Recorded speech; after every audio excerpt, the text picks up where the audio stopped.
I ran a webinar this week, and for the first time in 3 years, it didn't feel like hard work.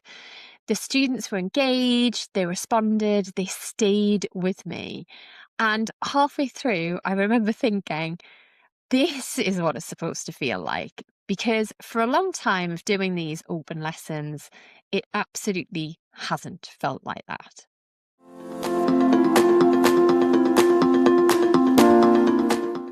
Hi, I'm Jane, and if you're a tutor who's trying to build a tuition business that works alongside your life rather than at the expense of it, then you're in the right place. You're listening to the Tutor Edit. And I started tutoring face to face in local libraries in 2013 when my son was still a baby. And that has grown over time to me now working with international students online and has grown way beyond myself as well. I now have a team of over 70 tutors that support students all around the world. And each week in the Tutor Edit, I will share my reflections from my own business, from conversations that I'm having with tutors, not to tell you what to do or give you more jobs to put on your to-do list, but just to pass on what I'm learning from lived experience. Now, we've been running webinars for about 3 years now, and they're a way to publicise our summer camp lessons that we run in conjunction with our partners in China. They've had a really clear purpose. They've been a free, open lesson to introduce families to our summer programmes, and we run them throughout the course of April and May so that the people are ready and signed up for them beginning in July and August.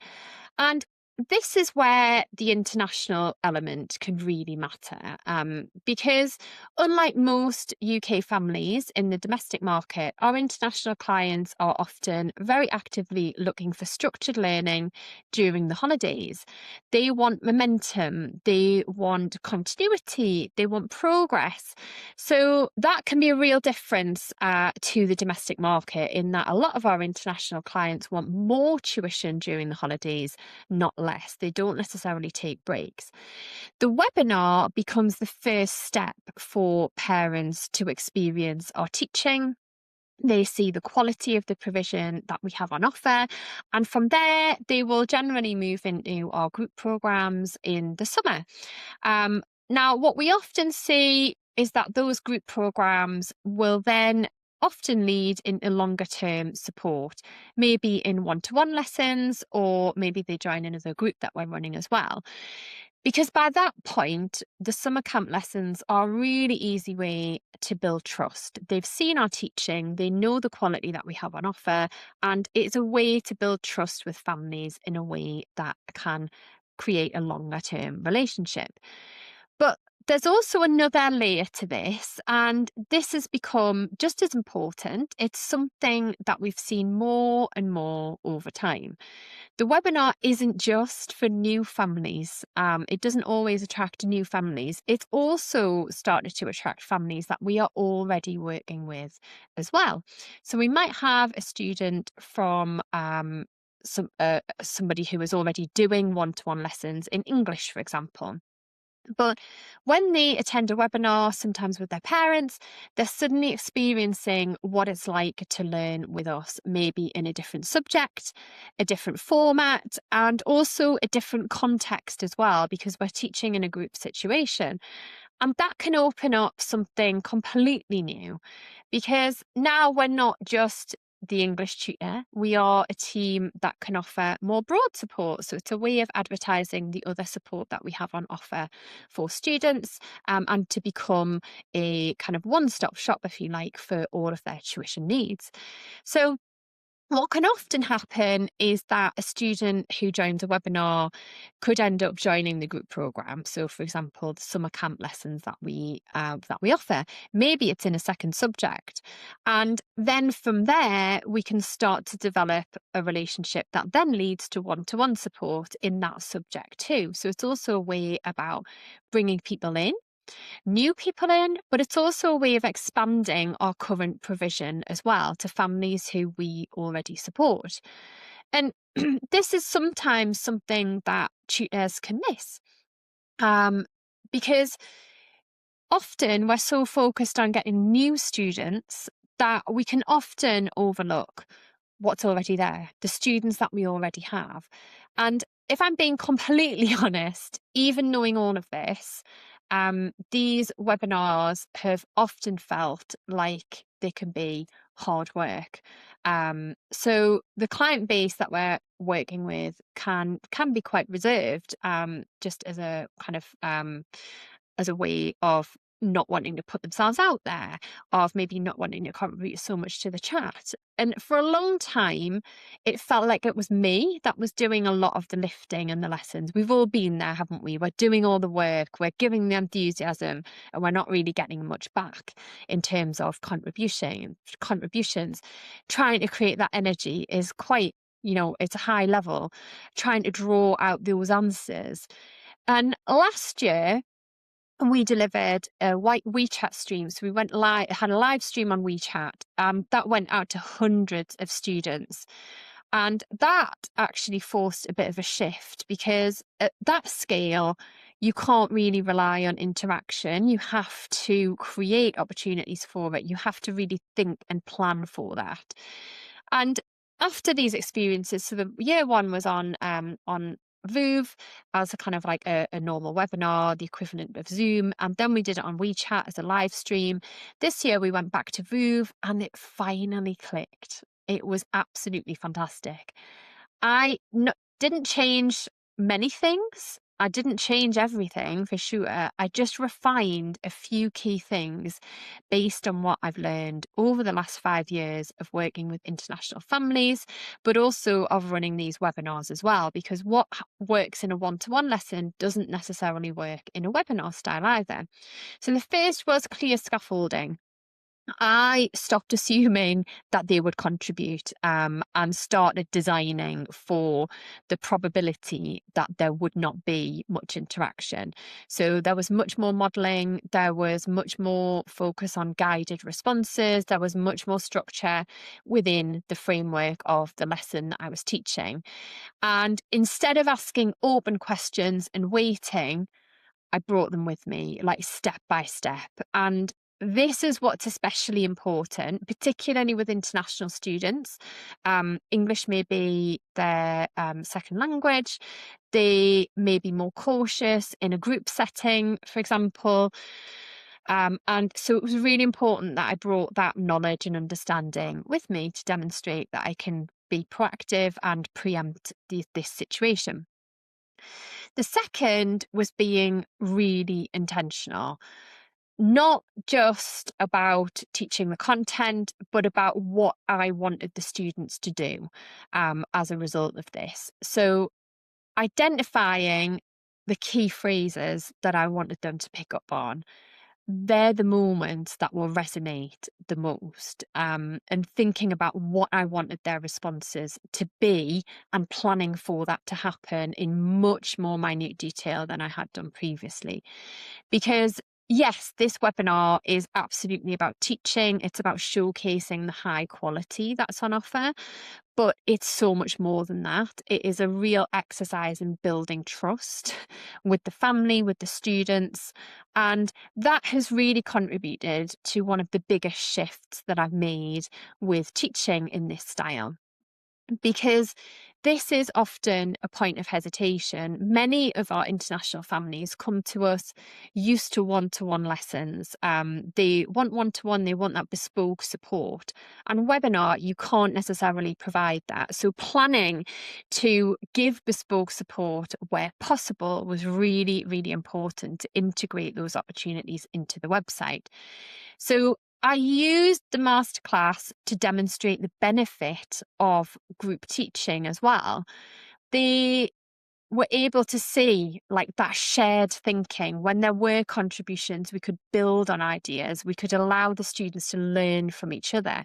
And that was a real kind of focus for the webinar as well, to highlight the benefits of group tuition so that they actually experienced it. They didn't just read about it. And that's what really helps the transition into group programs. It can help it feel much more natural. And this is really important in building trust, to see the value that group lessons can provide for students. And another thing that we looked at is just this idea of engagement, not just from students, which we managed to really increase this year. It was brilliant. We had so many contributions this year based on the scaffolding, the questions, just preempting every single thing. But we also had so much more integration and engagement from parents too, because we were able to integrate a lead magnet into the whole of the presentation as well, which allowed students to scan the QR code to download materials that were provided on screen. So we had things like an examiner checklist, we had things like a model answer, which people could download throughout the course of the presentation to support student learning. And this was very, very good. We had a lot of engagement from this because students were able to take away something tangible. And it also allowed us to identify who was actively engaged with the webinar, so that we would then be able to communicate the value of our group offer as well. And this wasn't just about building a list. It was helping us to identify who was, who was more interested than others. And that fed everything that we were able to do after the webinar ended. It helped us to promote the group programs more effectively. It also allowed us to enhance the provision that we have on offer, and even helped us to bring in new clients for not just one-to-one lessons, but also for other subjects as well.